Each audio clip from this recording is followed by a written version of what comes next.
Hey, what's up everybody? It's Luke here from Lifehouse, and just want to give Lifehouse College another shout out. If you haven't registered yet, this month you can still register for college, so get on that. The link is below.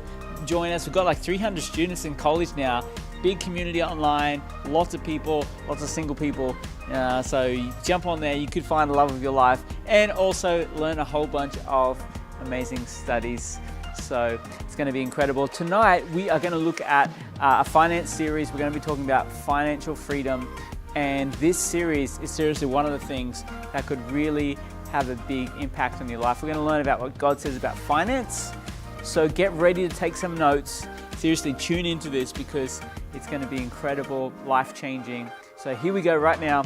Let's talk about financial freedom.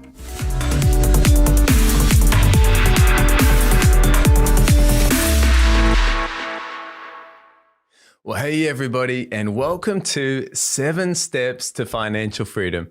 My name's Josh. I'm one of the pastors here at Lifehouse, and I tell you what, we're just so excited about helping you get better in your finances and getting to a place of incredible generosity and financial freedom. And so glad that you've started this course together with us. Now we're going to spend the next 8 sessions together, and I believe these sessions are some of the things that you're going to look back on in your life as a pivotal moment in your finances, in the way that you think about money, and in fact, in the way that you live your life. And so we're going to kick things off today with an introduction to 7 steps to financial freedom. You know, Dave Ramsey says, live like no one else now so that later you can live and give like no one else. And I want to tell you now that we want to live a blessed life. But you may not realize it, but if you are listening to my voice right now or watching this video, you are in fact blessed. Just by living here in Japan, where we're recording this, the average salary in Japan at just over 3 million yen puts us in the top 1% of wealthiest people in the world. That's about $30,000. So wherever you're watching this, if your salary is above $30,000 a year, that actually puts you in the top 1% of wealthiest people in the world as well. And you may say, but I don't feel that blessed. Well, actually you are. 1 Corinthians chapter 4, verse 2, it says, it is required that those who have been given a trust must prove faithful. And what do you think that means when we've been given a trust? Well, it means that God has blessed us with something and he expects us to do well with what we have. In fact, many times throughout the Bible, and even Jesus says this, that as we do well with what God has given us, God will give us more to steward for him. You see, what we have is not just, limited to what we have, but as we do well with what we have, God sees that. His blessing is upon it. He smiles upon us. And of course, he wants to bless those who are going to do well with what he gave them.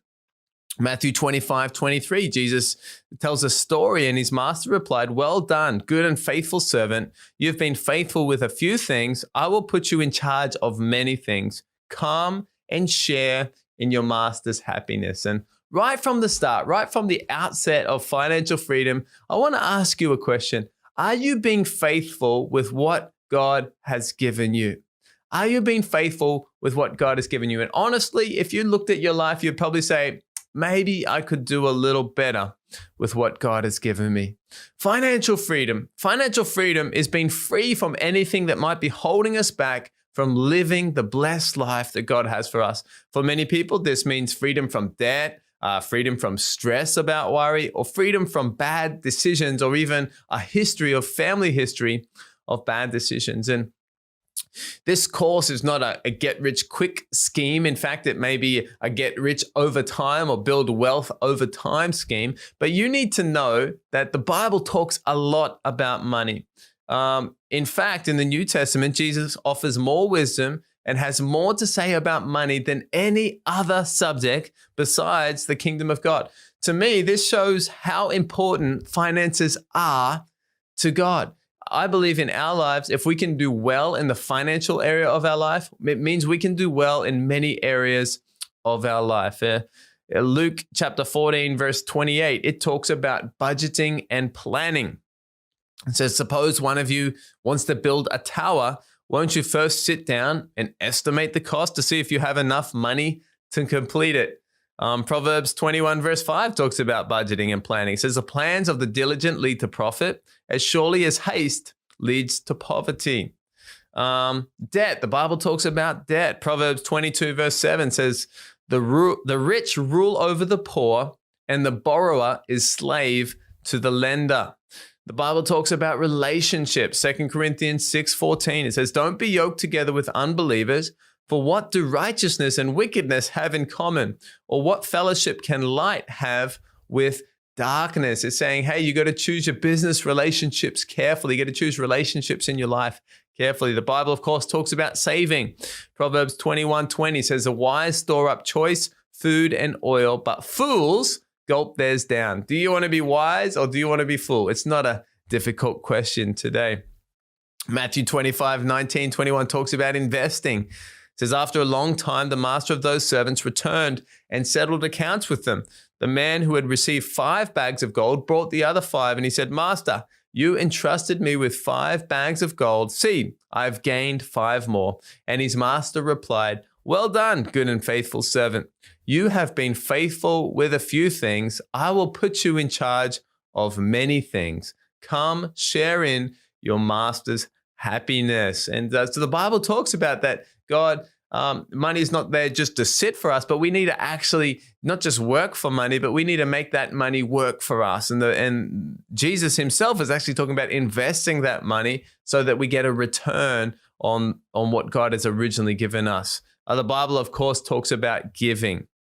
2 Corinthians chapter 9, verse 7, it says, each of you should give what you've decided in your heart to give, not reluctantly or under compulsion, for God loves a cheerful giver. And of course, we love Proverbs chapter 3, 9 and 10, where it talks about tithing. It says, honor God with your wealth, with the first fruits, the first part of your crops, then your barns will be filled to overflowing and your vats will brim over with new wine. And tithing really is the key to getting all of this started. And God says, as we put God first in our finance, that he wants to provide for all of our needs. That's our barn, that's our food and our shelter, but also our vats will brim over with new wine. And the wine, it's talking about joy, it's talking about celebration. And I believe that links to John 10:10. Jesus says, I want to give you a full life, an exciting life, not a stingy life, but a generous life. And so you can see here, there's a framework that the Bible talks about all of these areas. And so what we've done is we've condensed this down, and that this is based off Dave Ramsey's teaching, who's an amazing teacher in America, Bible teacher, talking about finance and saving and investing. I recommend go and have a look at his YouTube or his podcast or any of his books. But the following steps, the 7 steps to financial freedom, are Bible-based common sense for your finances. And in the world today, we know that common sense sometimes is not so common.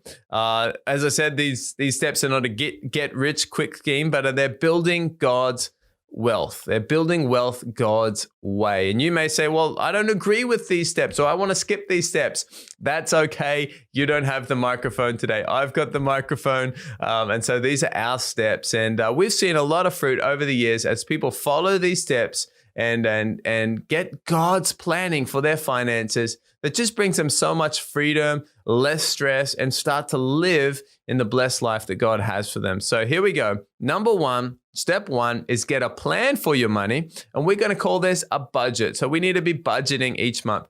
How long does this take? Well, you can do this in today or less than a week. Step 2, we're going to look at saving a beginner emergency fund and the different insurances and things that we need to live a safe life. And maybe this is going to take you about 1 month to get this into action. Step 3 is getting out of debt. We know that the borrower is slave to the lender. Now, this may take a while depending on how much debt you have. But it can take up to 2 years, we see in most cases. Now, this is everything except your house. Step 4 is saving a full 3 to 6 month emergency fund. And average timeline, this can be done in about 6 months. Step 5 is, this is where it gets exciting, I think, is investing for the future. And this is something we're going to do for the rest of our lives. We're going to continue to invest for the future. Step 6 is stewarding God's blessing. And this is talking about not just investing, but doing well. How do we deal with some of the bigger things in life? A house, an apartment, cars, these things. And step 7 is build wealth, be incredibly generous, and leave a legacy. And how long does this take? Well, this starts after step 6. And this is where we want to get to. We want to get to step 7, be building wealth, be incredibly generous, and leave a legacy to our children's children. So that's a bit of an overview this week, a bit of an introduction to 7 steps to financial freedom.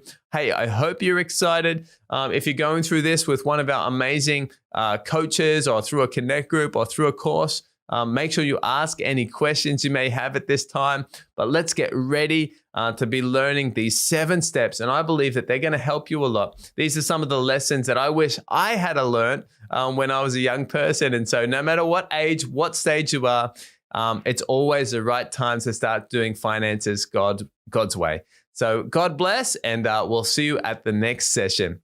Have an awesome week. Well, hey there, and welcome to step 1 of 7 steps to financial freedom. My name's Josh. I'm one of the pastors here at Lifehouse, and we're just so excited about helping you win with money. Step 1, this may be the most important step, is get a plan for your money. This is the dreaded B word, budget. You need to budget each month. John Maxwell says a budget is telling your money where to go, not wondering where it went. And you may say, I don't know if I need a budget. Well, have you ever had too much month left over at the end of your money?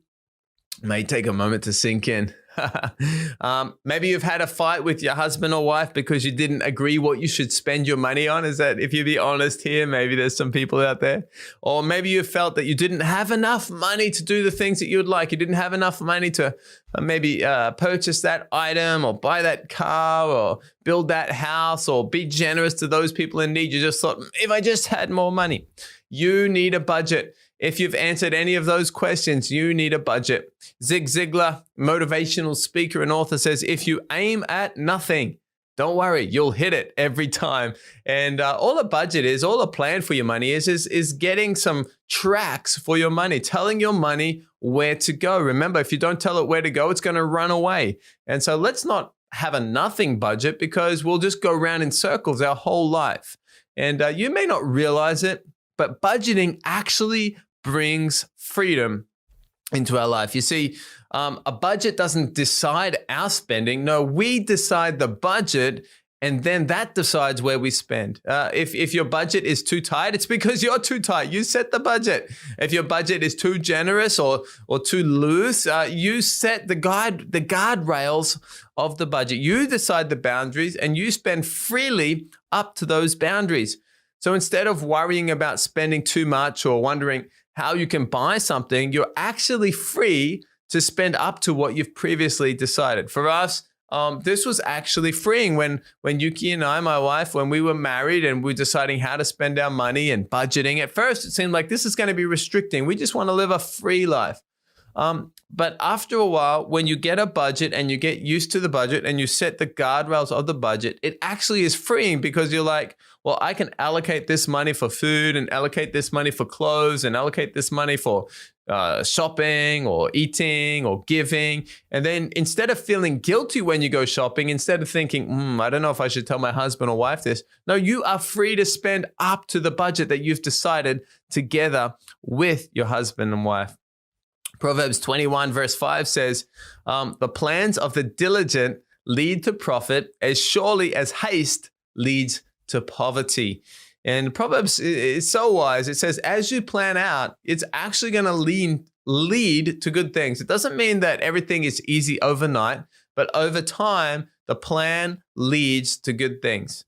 Proverbs 3 verse 9 and 10 says, honor the Lord with your wealth, with the first fruits of your crops, and your barns will be filled to overflowing, and your vats will brim over with new wine. And obviously, starting our budget and the cornerstone, the very initial thing of our budget, is going to be putting God first and say, God, this whole budget this month, God, all the things that we're going to use our money on, we're going to do this to honor you first and foremost. And Jesus himself, he says in Luke 14:28, he says, suppose one of you wants to build a tower. Won't you first sit down and estimate the cost to see if you have enough money to complete it? What does Jesus say about planning our money? Well, he says, if you want to do something big, if you want to have a big project, if you want to have a big life, well, you need to sit down and you need to spend your money on paper before you start building anything. Too many people get ahead of themselves and start spending stuff and doing things, and they didn't actually sit down and work out, could it be done or how much it's going to cost? A budget meeting. This is a big one. If you take anything away from today's lesson, you need to have a budget meeting. So every month, as you get paid, have a budget meeting with your husband and wife and spend all of your money on paper. Spend all of your money on paper before you actually touch the bank. And you may say, well, I'm not married. Who do I do that? Well, if you're not married, sit down in a chair, get out your budget spreadsheet, put a teddy bear in the other chair and have a budget meeting with a teddy bear. What you need to do is give every dollar a name and you need to tell it where to go. Remember, if you don't tell it where to go, it's going to develop wings and it's going to run away. And there should be nothing left over. In fact, everything should be allocated. Remember, we're going to spend all of our money, but we're going to spend it on paper before we do anything in real life. And this is called zero-based budgeting. It means at the end of it, if you did it correctly, the end total, the end sum should be zero because you've put everything there and savings here and miscellaneous spending here and food here and tithing here. And remember, you need to stick to the budget, and any changes you need to discuss with your husband or wife first. And I would recommend for the first budget or for the first few budgets, when you make that budget, you and your husband or wife or you and your teddy bear, whoever that is, you should sign the budget. And if you spend outside of those budget categories, you need to get permission from your husband or wife or from your teddy bear to spend outside of that category. This is your binding word. And then, of course, over time, it doesn't need to be so strict like that. But you need to understand, hey, these are our categories that we are going to set. And so what does a sample budget look like? Well, right at the top, you write down your income from your work or your regular job. And then you can also, there's a space for other income. And you have your total income. This is 100% of your budget. Then, of course, you're going to list out some of your, let's call these overflow categories. So these are your tithes, 10%. Of course, we're going to give that to God first. We're going to do this before we spend anything else. We're going to invest. I would recommend 15% if you can. We're going to save. I would recommend 5%. This is money that we keep on hand for projects that require cash or require savings. If you got kids, we're going to give some money, maybe 5% to kids, college, investing for that. And maybe if you like, we can give some money for extra giving, 2.5% or 5% or more if you can. But this is money towards extra giving projects, maybe buying dinner for someone in need or supporting our school, Tejas Asia in India, or maybe supporting the kids in Watoto, Africa, or needs or typhoon victims or earthquake victims as they come up. It's good to have some extra money on hand that we can use for giving. And so that's going to come to roughly 40% of our budget, give or take. Then we have our needs. These are things like housing. How much should you spend on rent or your mortgage? I would recommend no more than 25% if you can. If you're spending more than 25% on your housing, some of these other areas like college or savings or investing are going to suffer because maybe your house or your rent is more than it should be, proportionally is in terms of your income. Utilities, gas, water, these types of things, maybe about 10%, depends where you live. And food, of course, maybe that's going to be 10% of your budget. Now, you may say, food, 10% of my budget. That's not enough money. And it may not be if you have a family. But most people, you don't need to spend a lot of money on food if you are buying your food at a supermarket or at a grocery store. Most people need more money for food if they're eating out all the time. Now, that's one of the biggest areas you can look at. And so that's maybe going to be about 40%. So we're up to 85%. Then, of course, we've got eating out money. I don't know how much you eat out. I used to eat out a lot. And then I realized, hang on, if I took some of that money and we saved it or invested it, that's actually quite a lot of money. And so we stopped eating out as much and got a lot healthier as well, because now we can buy great food and we can make great dinner together and have some extras and drinks and things. And it's actually a better experience for our family as well. But of course, we still do eat out sometimes as well. And then miscellaneous, maybe 2.5%. There's some things. These are extra things. We can cut these in a tough time. That's going to be about 5% our budget. And then, of course, we've got things like life insurance. Maybe that's about 2.5%. We got health insurance. Maybe that's another 5%. We got our pension. Maybe that's another 2.5%. So our total insurance is maybe going to be about 10% of our budget. And so all of that income minus our overflow, which is our giving and our needs and our wants and our insurances, all of that should equal 0. Now you may say, well, those percentages don't work for me. That's fine. This is just a rough guide. The main thing is that you write down your income at the top of the page, and then in order of priority, you write down your tithing and your giving and your saving and investing and housing and utilities and food and eating out and miscellaneous and insurance. And you write all of that down. If there's money left over, well, I would recommend put it back into savings or put it back into investing or put it back into giving. And if you've got a negative, and many people, when they do this, they don't realize it, but they're like, oh, that's why I never have any money, because I'm actually got a negative every month. If you've got a negative, you need to look at that and you need to make your budget work. Now, initially, maybe you can't invest 15%. Maybe you can't give extra giving at the moment. Maybe you need to wait until you move house or do something or increase your income with a side hustle. So this is not set in stone, but we do need to look at it. And if you've got a negative, then you've got a problem. And of course, we're going to tithe all the time, no matter what. Tithing, it's a mandatory. We have to, not because God requires it, because we want to honor God. We want to put God number one. For me, this is a non-negotiable when I say that. And I want to encourage you to also have that as a non-negotiable in your life, putting God first. But investing and saving these things, I put those at the front end. Because as we put those at the front end, if we put them at the end, we never have enough money to save. We just say, I won't save anything this month. But if you do that, you'll find that every month, you'll never save anything because you didn't make it a priority. So put it at the start. It might hurt, but you're going to make everything else work. So put your tithing, put your giving, put your investing, put your kids' college, put all that at the start, then put your needs, and try and work your budget out from there. Of course, if you've got any questions with your budget, if you're doing this as part of our course or one of our Connect groups, talk with your coach and say, hey, can you help me make this work? And often someone else can look at our budget and say, hey, you're spending too much money. Usually it's on takeout food. Sometimes it's on other things like clothes or different things like that. But hey, let's make our budget work every month. So looking forward to hearing your stories about your budget meeting with your husband or wife. Sit down, or maybe with your teddy bear, write in if you do got a good story. But let's try it out this month. Step 1, get a plan for our money, budget, tell your money where to go, and don't wonder where it went. Well, have a great week, guys. And hope you enjoyed step 1 of financial freedom. And we'll see you next session for step 2 of financial freedom.